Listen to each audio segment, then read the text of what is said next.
فران kita sharon dem tani dhugaatu dhokata miskini jiddutti miidhama wanni jechaa turrelleen kanuma amma namoota karaa jajjabaa kana osoo duubaa qabdanu dhugaa namaati saaltanii gariis fayyaa maraachitanii arjallee doqna gootanii boodammoo namuu as deebi'ee safaraadhaan waan qabu walitti haree dhagaa waltumaa jechuu kanarraa nu baraaraas jechuun barbaada ammallee yeroon ishiin dabarree wanni kutte xiqqoo dhuftuu guddoodha mataa walitti qabadhaa namoota jajjabaa akkanaa qabnu kana boruuf nu jajjabeessaa isin jechuu barbaada wanni kutte boruuf jiraanna malee kaleen jiraannu Mama Bayanin ta'ee Maamad Shurubbee ta'ee warroota akkanaa kana fakkeenyummaa gaarii warra dalagan kana akka khabiraalleen gabbee fakkeenyummaa gaarii akkanaa dalagu dhaloota fuulduraatiif fakkeenya gaarii akka nu dhiisanii dabran namoota akkanaa kana galatoonfachuutu isaan malaa jechuu barbaadetti galatoomaa tokkummaa ganda buusina biraa galfadhu.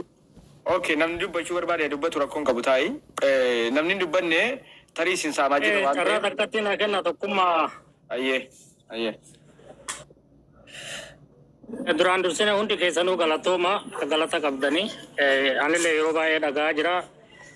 Dhimma shurrubbee irraa dubbachuu barbaada. Shurrubbee yeroo baay'ee nama gastii namaa seenu waa'ee sabaa waliin dhabinaa tokko ta'aa gandaan waliin qodinaa jiru keessa nama tokko.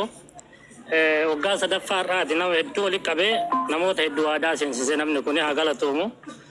Har'allee ammoo galata malaa fi akkuma ijoollee teennaa sagalee taate sagalee gurguddaa taate innis garaa biraatiin sagalee taaraa turaan dursee atis hedduu galatoomi. Waan hunda keessaa shira hunda keessaa dhabamuun mubeen agartee jaalala uummata barsiisuun namoonni akkanaa kun bakka hundattuu nu galatoomfadha hundi keessanuu galatoomaa isin jechuu barbaada. Walillee dhabuu namni keenya sagalee walii ta'uu waa guddaa walii ta'uun hedduu isin galatoomfadha.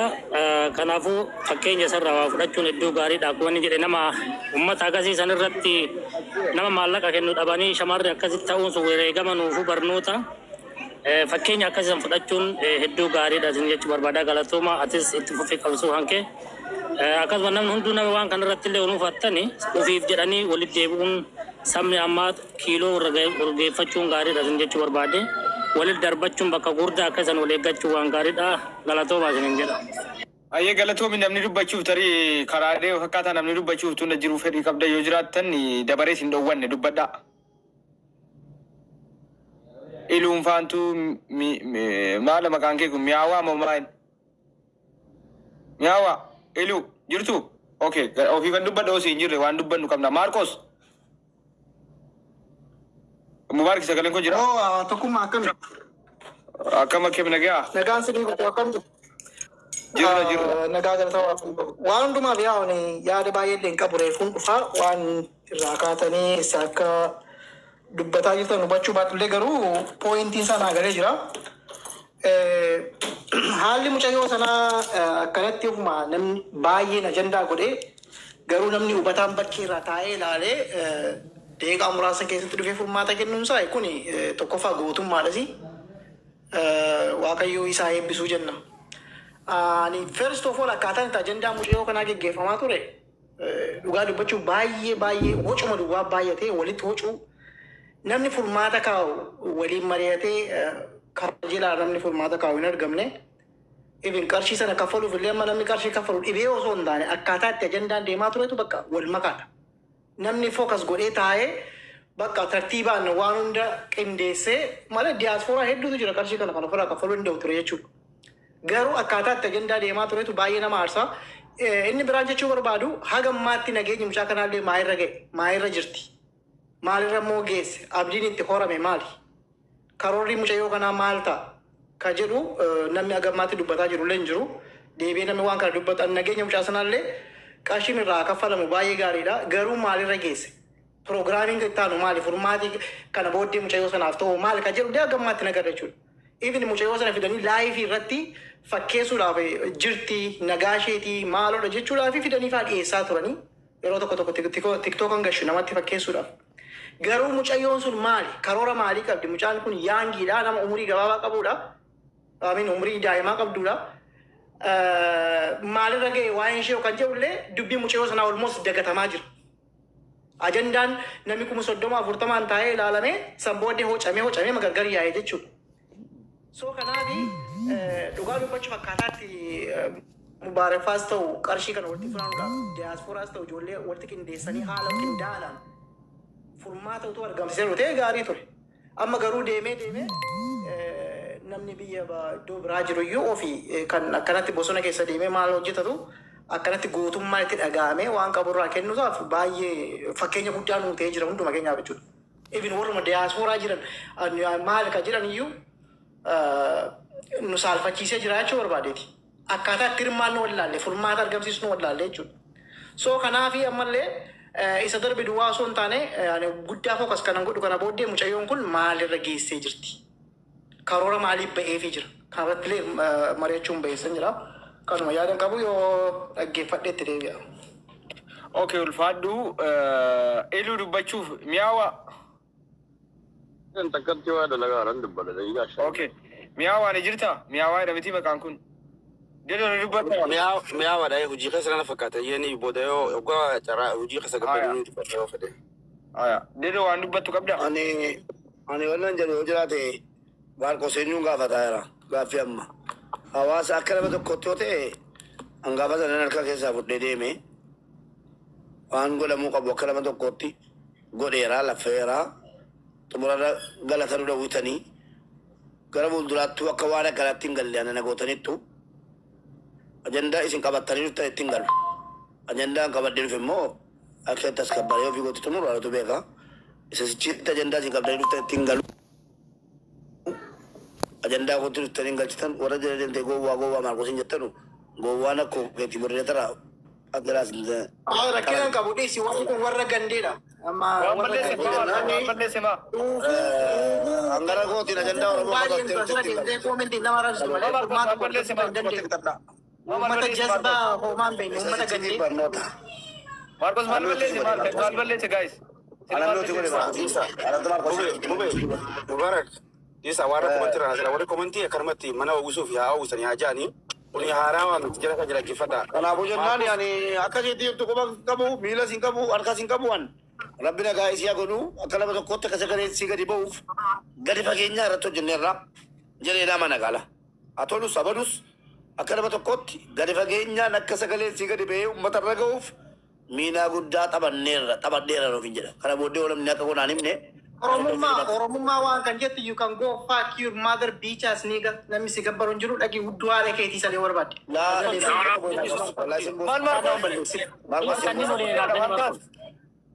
Bara afaan nama rabsuu bari afaan nama rabsuu Marqos alam nuti si godhaa akkam koma joolii lamne garuu. No Marqos nama guddaadha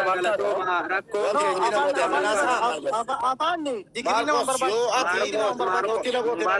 Marqos maal taate Habibi si jaallannaa dhiisi gammooti.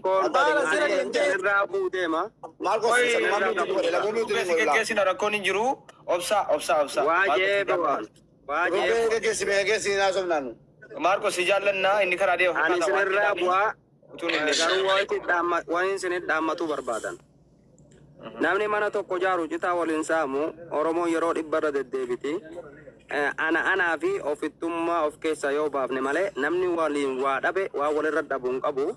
Namni nama rakkinaa baasu rakkoo keessa nama kaayee ajandaa irratti nuumu. Intala ammallee akka Oromootti akka hawaasa Oromootti akka obbolummaatti yoo barbaadan akka Oromootti isii gargaaruu dandeessan. Akkaawuntii nama isit dhiyaatu nama maatii isii barbaadanii. Namni tokko Suudii keessatti garuu qarshii takka si baase taanaan namni abbaan fedhe namni maallaqa irraa qabus waan kana narraa qabuuf kana na dubbate jaa waan ta'eef mucoon sun namni bira jirtus waa itti baase waan ta'eef akka Oromootti dubbadhaati shakkiin jira ajandaan si fokkatee jira. Yoo barbaadan sa'a beetanitti nu gaafadha waan namni makiina haa galatoomu namni bira jirtu sunillee ammoo warroonni deebi'ee ammallee 7,000 himatu jira warri sun. Tokko osoo dhugaan Oromoo jiraate warri gastirra dhufu fooloo fi yookaan geemii sodaadhaaf ta'uu dhabe mucaa saniin ergaan daltee jedhattee 7,000 kabiraatu naafaa jiru jira. Warri gurguddaan namni baabaa sheeriyaatiin kabajin abbaa kabajuu hin qabu. Jaarsi sun amma duraas meediyaa irratti waan ta'e walumaan beenna waan ta'eef. Dhaggeeffadha eessatti baaftee akkami baaftee namni mucaa sanuun gaafanne gastirra taa'ee nama arrabsaa ture. Obboleessa kiyya ilma Oromooti. Dogoggore kijibaadha hattuudha. Irratti hawaasa Oromoo guutuu bare. Garuu mucoon sun namni biyya namaa kana dhufee namni qarshii 500 yoo si biraa qabaate funyaanin namatti haasa abbaan fedheewu. Abbaa fedhe nin jaaladha malee namanu. waan namni itti baase galataa wajjin galatoomi janii galchanii fi bilbila isiitti deebisanii xiinsammuu isii wallaanuun dirqama oota oromummaa nama tokkoon keenya hidda dhamarra jirra dhufnee ni gargaarra. Gastii tokko gubbaa yeroo teessan garuu komentii jalaa namni kun udaan irra taa'ee barreessu ijaa san dubbiftanii yeroo waa dubbattan deebisaa fida. Ammallee ganda keessaa darbee gootitti kan nu deebisa. Oromoo waa waliin dhabe malee waa walirra dhabuun qabu. Gaafa kana agarru warroonni bakka biratti hirmaatuu danda'u. Obbolaa shamarran keenya gaachina ta'uu hin dandeenyu rakkoo walitti kolfuu taanaa jechuudha. Dhaabbaddaa of laala warri nu dura jirtan. Saniifu an kanuma isiniin jaa. Shurrubbee baay'ee galatoomii maqaa uummata Oromoo hordoftoota keenya hundaatiin hojii boonsaa hojjette. Galatoomii sitti xiqqaataa galatoomii ulfaadhu kanneen immoo nu arrabsaa jira jedha isa akka deebii kana sii deebisan gaaffii quuqama kee kana dogoggora kanaaf haadha faasees ta'e namoonni biraa dhiifama akkasi gaafatan ofumaa isaaniitillee asuma waamichan godhaa fi sababni isaa namni kun galateeffatamuudhaa qaba malee waan inni hin jenne jedheera jedhanii maqaa balleessuun gaarii miti irraa callisuutu irra gaariidha jechuu barbaadeetanii namni hin arrabses hin jiru annama sin arrabsine Walko amma fitadhaan kunoo dinaabama shurrubbee ani si yaadadhe WhatsApp irra illee galee sagalee kana geessuu hin danda'a. Mucaan kun kanaan dura gargaarsa irratti waan isin barbaachisu karaa Oromootiin rakkoo jiru gara maallaqaatiin keessaa nuna dubbisaa nama jedhedha. Obboleessa koo tokkoffaa sinseene lammaffaa wallahi afaanii na ceete malan namas qayyamuun jaalladhuan jireenya koo namas qayyamuun jaalladhu Keessan na dubbisi keessan na gaafadhu malee gastirran dhufani nama meediyaami sagalee keessan naaf kaa'e rakkoo jiruuf rakkoo nama kiyyasitti hirmaachuu dirqamaan qabaan jee. yaadadhee shurrubbee koo yaadadheera olee bulee waa dhabaa gala wallahi manuma haadha baatettu egaa warri waraabbatanii dhagaatti baanii mormuu hin danda'u nan saalfadhe dhuga maaliifi si ta'uun barree deebi'ee immoo kafalameera innuma jedhamu agala toomu kaa leenca namni suni eenyuun eessa jira jennaan lakkii nu arrabsaa jira ka jedhu haati baatee dubbattetti dhugaan dhugaadha. Obboleessa koo qaalii shurrubbee jiraadhu an shurrubbee qofatu hin taane walloo hundeedhaan hin beeka. Sigalee walloo hundeedhaan hin beeka. Kanaaf ciccee isuma dhugumaachuudha. Eenyuunu caalatti guuzoo wada walloo amma bakka naqete jechuudha. Warra sodaa kan jalatti naqee kanu guuzoo wada walloo naan jedhu. Ammas imalli gara walloo hin dhaabatu hangara kootiin dhiifama guddaa shurrubbee koo obboleessa koo. Dhiifama si gaafachuudha itti qaadhu afoona lillaa garaa dhumaanii. Maaliif nama hadheeffatee akkas nama 40,000 meeqarratti kadhannee kadhachiifnee dhabnee dhuftee nu gumaachite akka waan naa kenniteeti gara kootiini. Walloo utuu akka walloo ta'e inni kaanu fakkeenya irraa fudhatee akka walloo kana cichee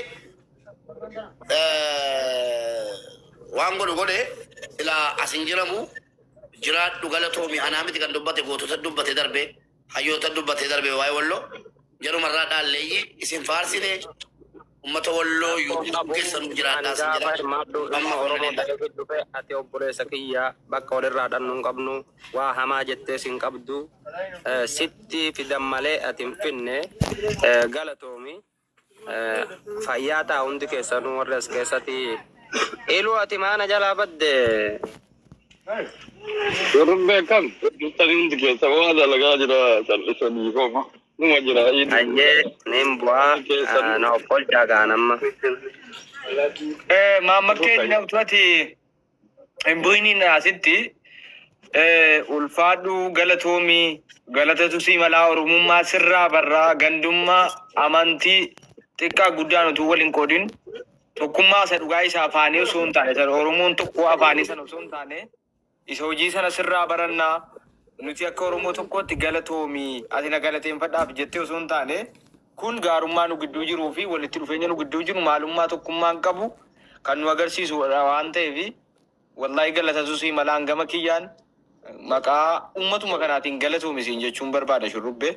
Nu jiraadhu borillee nu fayyada kaleessallee nu fayyadaa turte ammallee nu fayyada waan ta'eef umurii kee rabbi nuuf dheeressu Siin jedhaa waan dhaammatti dhaammadhuuti yoo karaa deemuu jettes deemi rakkoon hin jirtu. Ayyee ulfaadha galatooma hundi keessanuu galatoomadha. Kuni galatoomiin qabdu dirqama kiyyaan baaddee dirqama hidda dhamaatii fayyaa ta'e qabdi malee galatoomiin qabdu. Baqata harka alagaatiin miidhamuu obboleettii fi obboleessa keenya gaafa hireen godhee rakkoon takka dhufte yookiin shaaqabaanne itti hirmaatudha. Yoo dadhabne eebbisuudha. Oromoo waa godhuuf yoo dadhabne Oromoo waa godhuun xiinsammuu sii miidhuun intala shamara obboleettii keessirratti obboleessa keessirratti waan qabduun hirmaattee hirmaachisuudha.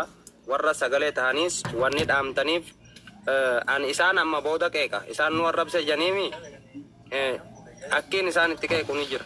Maaliifin isaan qeeqa?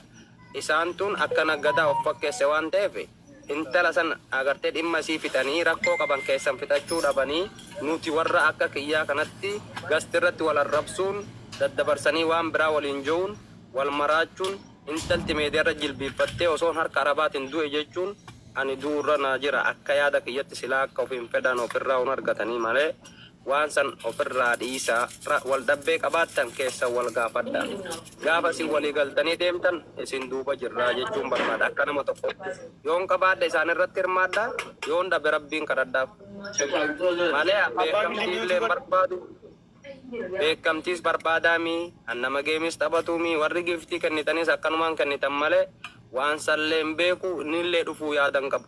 Wanni hin dhufneefis rakkoon nurra jiru waa hedduudha.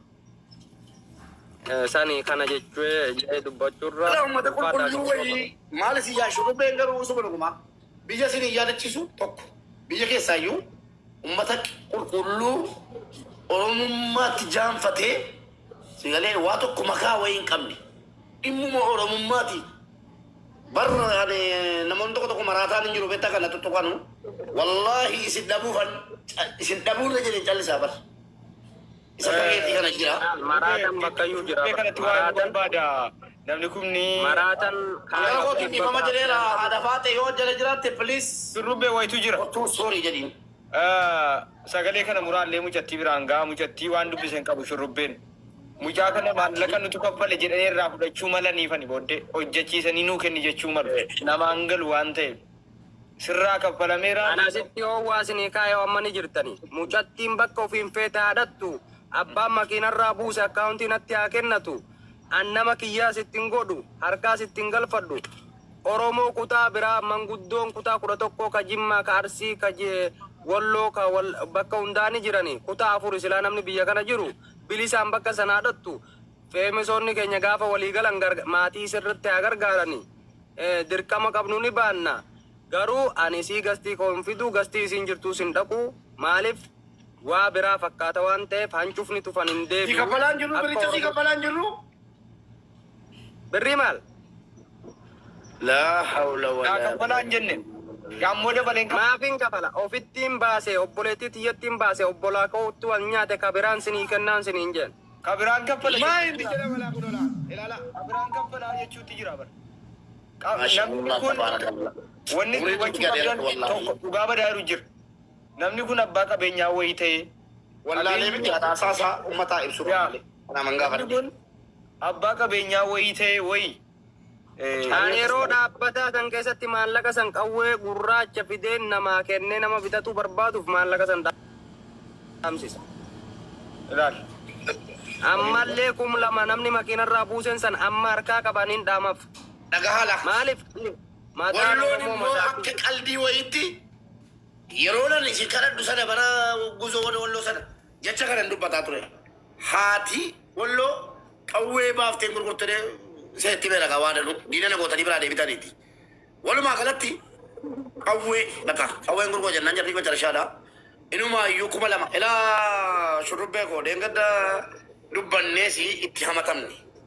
Ani mucattiin yeroo haasaa softu yoo viidiyoo si bira ga'ee jiraate shurrubbee yoo viidiyoo si bira ga'ee jiraate waraabamee deddeemaa jira. Akkamitti jettaa jennaan walitti si buusuun barbaadu jette.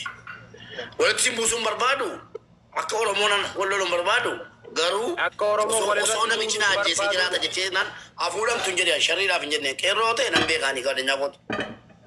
Garuu dubbiin ajandaa ta'ee waan biraa biraatti garagalee nan dhaabee keessaa beektaa. Cumattan irraa utaalee makinichaadha. Makinuma uummanni yaabbatee dhufe kana booddee yaabbatu Irratti Mubaarak isin biratti gastiitti ol seenee mucaasanii maallaqa na akka falaa. Arabticha na waliin dubbisi an akka dhataa. Yoo waa biraa ta'uu dhabees warra sibiila ol galchuu jirra sibiila haaraa kenninaa fi gaafan juusan dubbii gabaabsuuf wal dhabbee nam achirra walit darbattan san argeet. Akka wanni sun furmaatan qabneef. Karaa biraatiin deemuu dandeenyaar. Namoonni keessattuu ijoolleen saara jirtu qe'ee isarra jirtu akka fedhe asirratti bulga'uu hin danda'u. Sani rakkoo jiru waliin jirra. Obboleettiin teenya ammas namni yoo deeni mata dhabeewu nama liqii irraa fuudhee hoggaa arge coratu irraa dhuma waan ta'eef akka ofiin fedhe nama sanitti hin dubbatu waan ta'eef abbaa 2,000 buuse sunis akkaawuntii akka kennatu ni nannaaf gargaaruu yoo ta'e gargaarsa qabaa fi akka intala Oromoo tokkotti bakka hedduutti cunqurfamtee tokko taati irree tokko taa mana nama tokkotti gargaara. Warrumti kaleessa harka keessaa qabdan harka keessanitti deeffadha akka intala Oromoo tokkotti dirqama keessan baadha. Hawaasarra warra intala fuudhe sanirra namni badii qabu isin ka agartee dhimma maallaqa liqeeffattanii lubbuu namaa baraartanii maallaqa sanirratti wal arrabsuun jaartii wal namaa arrabsuun jaartiin nama arrabsuun suni xiqqeenya Oromoo mul'isa. Lama afaanii baafatteeti mana Habiibaa dhannee kadhannaa itti jettan. Nuti dhumnee moo osoo lubbuun jirruuti moo dhimma keenya nuti dadhabnee tumtuu qottoo namaa tumtee ka ofii tumatu wallaaltu ta'uu hin qabnudha. Anaa ganumaan sinit dhaammaddaa na of oolcha meediyaa kanarraa beete ijoollee xixiqqoo haasa'uu beeka malee waan tokko gaariimi. Ani hundumaafuu dhiifama godheen jira. Warra na komates, warra na hamates, warra viidiyoo waraabee na arrabses hamaan isaan hin tuqin gaariin isaan hin darbin. Nutis akka Oromoo tokkootti galatuumii Simboonnaa ilma Oromoo tokko galata qabdanurraati nu jiraadhu.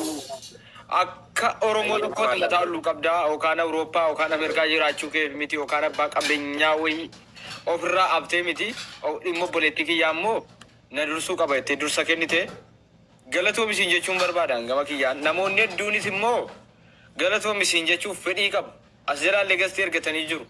Maaliif yeroon isin hin ga'u bakki isin hin ga'u waan ta'eef isin keessummeessuu hin dandeenye qubanuu qabaadhaa jechuu barbaadetan namni hedduun galata kisi dubbisee ture inni hojii irra hin jirette. Galatooma duubarraan nageenya meeshee baasaan Ameerikaa kanama. Mamma Shurrubbee galatoomi. Birriin dhabamtee osoo hin taane Mamma Shurrubbee waan san furee jira. Nama hedduun na barreessaa ture. Yeroo sanitti gochi uummata waan haarseef namni irra hin gaanne bakka ani jechuu barbaadeetu. Ana wallaa keessaa na barreessanii kafallaa naan jiraa turan.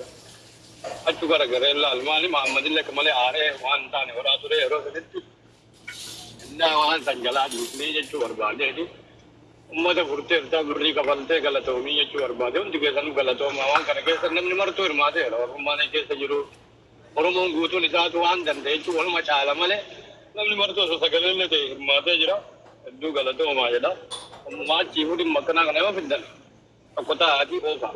Ani garaagarummaa arga jechuun martuu gara namtisaa fuuna fiigaa bulcha yoo ta'an kan turakkuu uume sogalteennee finne waan daqiiqaa takka namni fidu nama iyyuu barbaachisu nama suudiisoo itti ficha miidhayyoo san fuunee nama intala bira geessu. Garuu garaagarummaan geenna namni martuu gara naan fiiga gara naan fiina gara siin fiina. Iluu waasi gaafadhu. Waan sarsuudhaan fayaanii abaabolee. Inna rakkoon sani malee waan daqiiqatti fidnu guyyaa haganaan eeggatu bataroollee itti qabamee achi fagaatte dandoon akka mataa kiyyaa mijaajaan tukkisuu daa'ima xiqqashoo yoo dilaaltu garaas nyaatte wallaahi.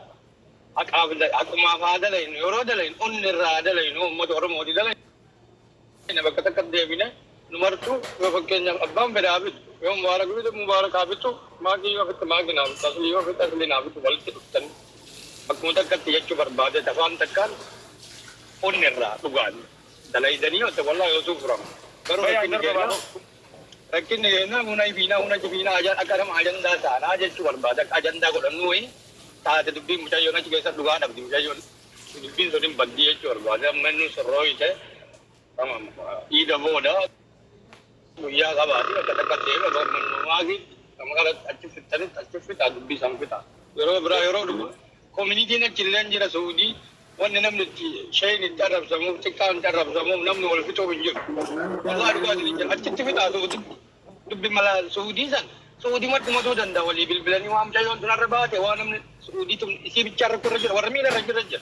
Mucayyoo yemmuu argitan mucayyoo wallagga miila lachuu irra jiru. Miila lachuu irraa achitanii asirraan deeman jechuudha. Namni nu qarqaaru hedduu jira jechuudha. Qarqaaramuu qabu sila. Maraayyuu sagalee akka hundarraa furamu dubbii warra Suudii shamarran Suudii kun mucayyoo tana tokko sana qofaa miti hedduu jira. Guyyarraan gayyaati qajeelaan sagalee ta'a yoo dhugaman sagalee ta'uu fi barbaadan akka furmaan jedhu. Mootummaa irraa ta'e biyya sana irraa ta'e akka mootummaa irra dhiibbaa ta'u akkas godhaati sagalee ta'aa fi jechuu barbaade galatoomaa hundi keessatti galatoomaa warri bira dhaabbattanii dhiida booda qophaa'aa jechuu barbaade sappoortii goona waan dandeenye. Galatoome iluu. Bareeda qoy iluu yoo naa yame teenye hin beeknu amma dandeenye socho'aa jirra. Gaafa sana mucaanii kan rabbiin kun argu jechuudha. Qulqullummaa isaa kan rabbi jechuudha. Mucaan gaafa sana intalaa jette. Utuuni nama walitti buusuun barbaadu utuuni namichi na ajjeesee jiraata innumti arabichi jette. Jennaan aniyyi erga akkas taate egaa achi adeemtu kaase. Yaada sirra dhaabadhee tan malee lafaa kee yookiin immoo waan biraa yaadee miti yan. Sarabbiin kun argu jechuudha. Isuma isiin akkana akkana hin jenne namni jedhu jira jedhee yaaduudhaan. Isiin akkana jennaan aniyyi tarii bakka biraa yookiin qeerroo miidheeraa yookiin maaloo miidheera jechuuf miti yan. Erga akkas jette bakka bakkuma firiitti taatee dubbattu adattu jedhee tani.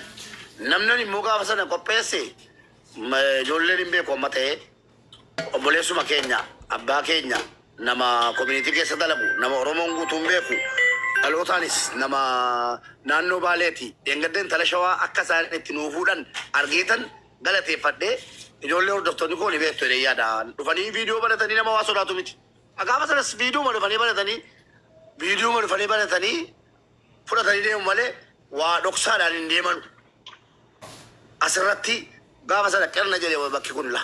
Maalan si dhossa bakki kun qirna jedhe maalifanii ani keessaa dhiibamaa jira moo isaantu keessaa dhiibamaa jira moo yoo dhuma yoo dhaqee immoo gandatti galeeyyuu ofitti fudhannu jechuudha moo andarkaa badee bakki sun wallaahi Waara akkam beekta tokkoffaa anuu ifi yaamee jira kun maal mana biraa jira mana qeerroo ana sharrii namni haa ta'u kanneen dalgaa kanan beeku.